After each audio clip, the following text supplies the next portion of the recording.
sou o professor Rinaldo, professor de Geografia, e hoje começarei o primeiro vídeo da playlist de Cartografia. Siga o canal para acompanhar uma sequência de conteúdos de Geografia para o ensino fundamental e ensino médio. A nossa primeira aula será sobre orientação e localização no espaço geográfico.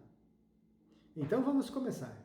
Mas falando em orientação e localização, você sabe se orientar no espaço?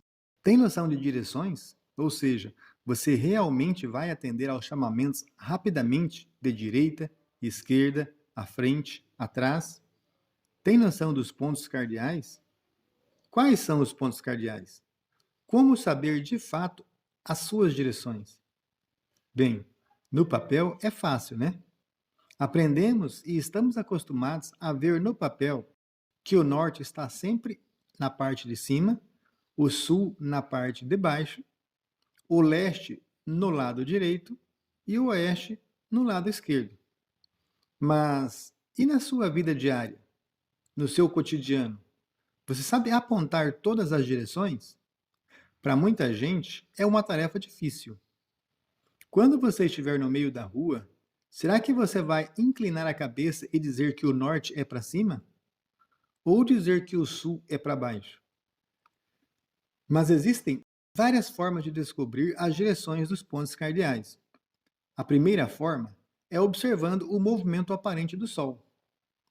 Vamos ver como funciona na prática. Eu disse movimento aparente do Sol, porque todos sabem que não é o Sol que se movimenta, mas sim o planeta Terra que gira sobre o seu próprio eixo. Mas para nós, aparentemente, é o Sol que está se movimentando todos os dias.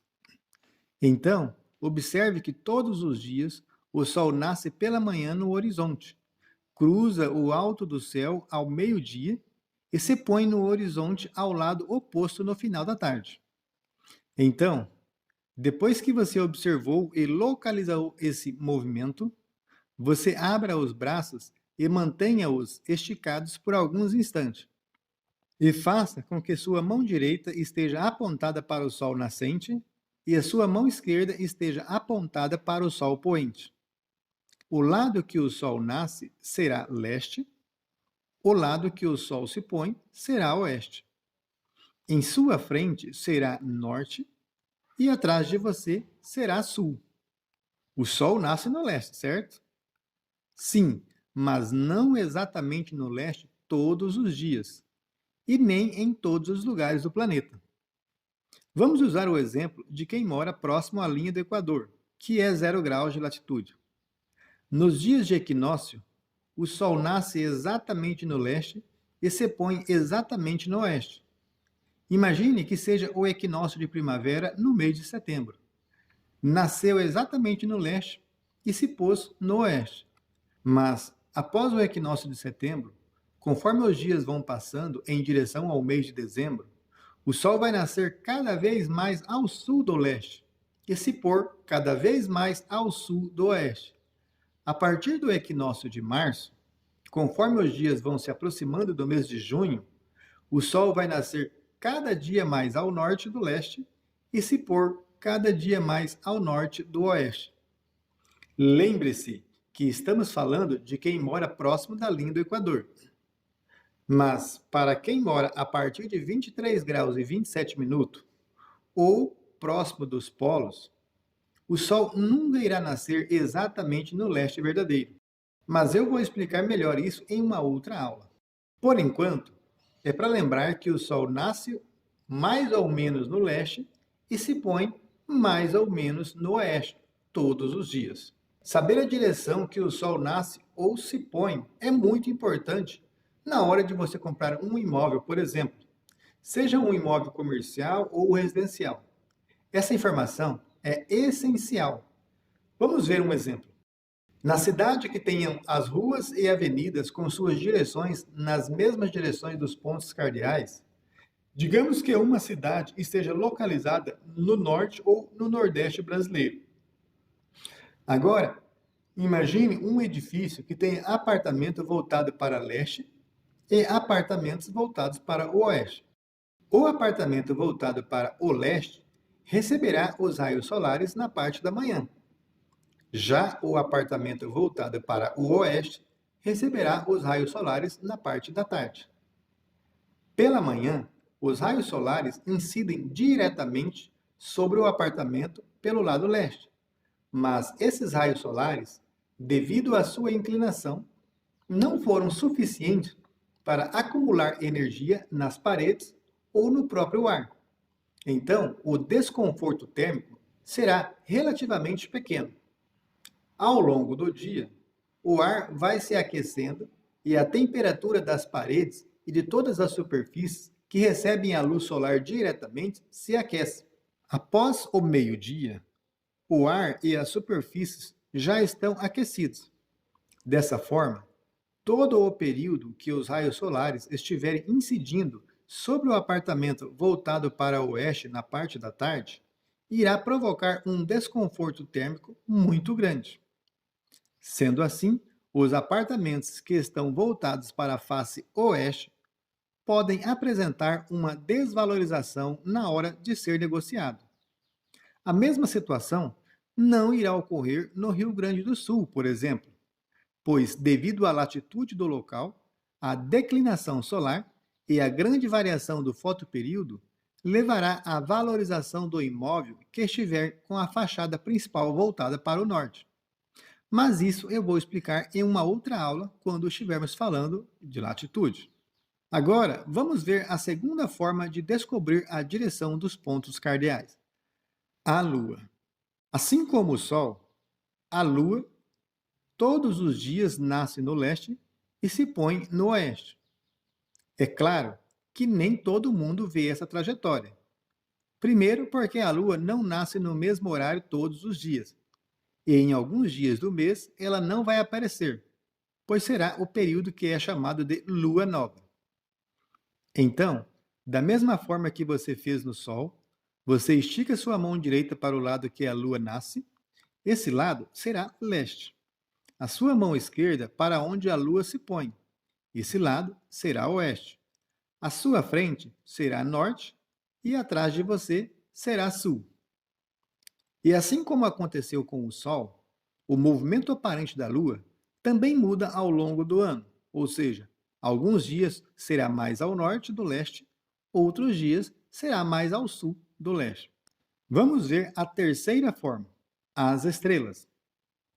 Para quem mora no hemisfério sul, ou seja, nós, podemos observar a constelação do Cruzeiro do Sul. Essa constelação é formada por 5 estrelas. Cada uma tem um nome, mas também são classificadas por ordem de grandeza de acordo com a intensidade do seu brilho. Essa classificação utiliza a sequência do alfabeto grego. Por exemplo, a mais brilhante é denominada de alfa, a segunda mais brilhante é denominada de beta, e assim por diante. Então, temos a estrela de Magalhães do tipo alfa, depois a mimosa do tipo beta, depois a rubídia do tipo gama. Na sequência, temos a estrela pálida do tipo delta. E por último, a estrela intrometida, que é classificada como épsilon. As 4 estrelas principais formam uma cruz. Logo, dá para você perceber o porquê a última estrela recebeu o nome de intrometida, não é mesmo? Para achar a direção dos pontos cardeais, primeiramente, você vai mentalmente prolongar a parte de baixo da cruz até aproximadamente 4 vezes e meia. Depois, você pode descer em direção ao horizonte. Fazendo isso, você encontrou a direção sul. Depois, você fica de frente para o sul e estica os braços. Na direção do seu braço direito será oeste. Na direção do seu braço esquerdo será leste. Atrás de você será norte. Você deve ter percebido que ficou diferente da forma que você fez quando observou o Sol e a Lua. Isso se deve porque quando você observou o Sol e a Lua, você tinha como base o nascer e o pôr dos astros. Ou seja, você estava olhando para a linha do horizonte ou para baixo. Já na observação da constelação do Cruzeiro do Sul, você olhou diretamente para as estrelas, ou seja, você olhou para cima. é como se fosse um espelho. Essa é uma simulação bastante realista feita pelo software Stellarium para alguém que esteja observando o céu na cidade de Colíder, no estado de Mato Grosso, no dia 27 de março de 2021. Repare que todas as estrelas, inclusive a constelação do Cruzeiro do Sul, nasce no leste e se põe no oeste. Não exatamente no leste, mas ao sul do leste, ou sudeste, e se põe ao sul do oeste, ou seja, sudoeste. Claro que as estrelas não estão se movendo, mas sim a Terra que está fazendo o seu movimento de rotação. Para quem mora no hemisfério norte, como por exemplo a América do Norte e Central, Europa e a maior parte da África e Ásia, vai observar a estrela polar. Mas é importante lembrar que quem mora no hemisfério sul não enxerga essa estrela, ou seja, para nós brasileiros, ela não é visível no céu. A estrela polar é a estrela mais brilhante na constelação de Ursa Menor. Ela representa a ponta da cauda da Ursa Menor. Essa estrela não nasce de um lado e se põe no outro, porque ela está bem na direção do eixo de rotação da Terra sobre o Polo Norte. Por causa de sua posição, alguém que observe a estrela polar tem a impressão de que todas as outras estrelas giram ao redor dela, mas na verdade é a Terra que está girando. Essa é uma simulação através do software Stellarium que mostra o movimento das estrelas ao redor da estrela polar para alguém que esteja observando o céu na cidade de Orlando, nos Estados Unidos, no dia 27 de março de 2021. Aqui está a constelação de Ursa Menor. E aqui está a estrela polar. Se uma pessoa se colocasse de frente para a estrela polar, encontrará o norte. E então, nas costas dessa pessoa, será sul. A direita será o leste e a esquerda será o oeste. Vamos ver a quarta forma, a bússola. Uma bússola usa como referência a rosa dos ventos, que é composta pelos pontos cardeais, colaterais e subcolaterais. É um objeto com uma agulha magnética que é atraída para o polo magnético terrestre. As bússolas são geralmente compostas por uma agulha magnetizada colocada num plano horizontal e suspensa pelo seu centro de gravidade, de forma que possa girar livremente e que orienta-se sempre em direção ao norte magnético da Terra, ou de forma equivalente a um ponto próximo ao polo norte geográfico de nosso planeta. São fabricados diversos tipos e tamanhos de bússolas para serem utilizados de acordo com a necessidade dos usuários.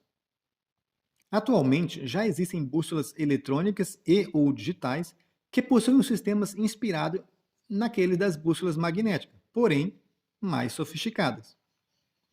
Existem outras tecnologias que proporcionam não somente a orientação, mas uma localização precisa. É o caso do sistema GNSS. O sistema GNSS é uma sigla em inglês que em português quer dizer Sistema Global de Navegação por Satélite. Existem vários tipos de GNSS, por exemplo, o GPS, o GLONASS, o Galileu e o Beidou. Mas isso será conteúdo para uma outra aula. Rosa dos ventos. Agora que você já sabe as formas de encontrar os pontos cardeais, você já pode construir a rosa dos ventos.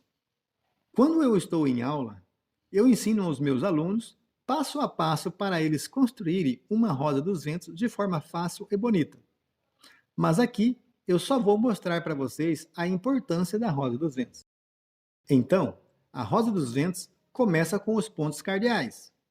O ponto norte, sul, leste, mas nós vamos colocar a letra E, de East em inglês, para combinar com os pontos colaterais.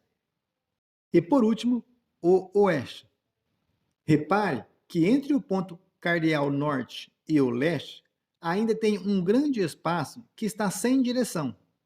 E assim acontece com todos os pontos cardeais.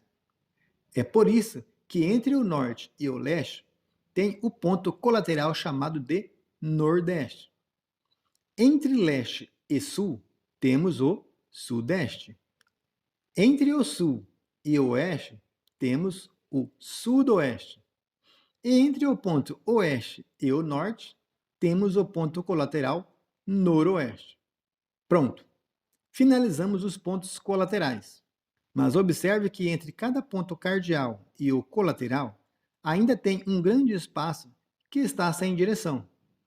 É por isso que entre os pontos cardeais e os pontos colaterais temos os pontos subcolaterais. Então vamos ver. Entre norte e nordeste temos norte e nordeste. Entre nordeste e leste temos leste e nordeste. Entre leste e sudeste, temos leste e sudeste. Entre sudeste e sul, temos sul-sudeste. Entre sul e sudoeste, temos sul-sudoeste. Entre sudoeste e oeste, temos oeste-sudoeste. Entre oeste e noroeste, temos oeste e noroeste. E, por fim, entre noroeste e norte, temos norte e noroeste.